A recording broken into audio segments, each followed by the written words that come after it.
त्याचा फोटो तर प्रधानमंत्री महोदयांबरोबर आहे क्रिसमसची पार्टी करताना. माझ्यासोबत कुठे क्रिसमसची पार्टी केली? PM साहेबांसोबत केली. पण मुळात तुम्हाला हेच सांगतो ना मी, पहिली गोष्ट म्हणजे आम्ही जे प्रश्न विचारतात सत्तेत कोण आहे? सत्ताधारी विरोधकांना प्रश्न विचारतात आणि श्रेय घ्यायला फित कापायला तुम्ही जिथे पुढे असता तिथे मग जे काही चुकतं तिथे मान्य करून चूक दुरुस्त करायला पण पुढे या. तेवढी हिंमत आमच्यात होती. 100% झाली पाहिजे. आणि हेच मी सांगतोय, भ्रष्टनाथ शिंदेच्या कारभारात हे सगळे घोटाळे झाले असतील, रस्त्याचं असेल, नालेसफाईचं असेल, सगळं काही असेल, तर भ्रष्टनाथ शिंदेवर पण ती कारवाई झाली पाहिजे. हा कदम एक आहे, केतन कदम मिठी नदी प्रकरणात अटकेत आहे. दिनू मोर्याची कदमच्याशी संबंध प्रस्तावित. माझ्याकडे गेल्या 85% हिशोब आहेत.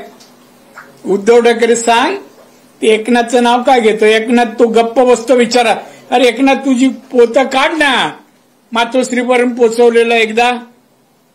तोंड आवाज बंद होईल त्याचा, तोत्याचा पण बंद होईल.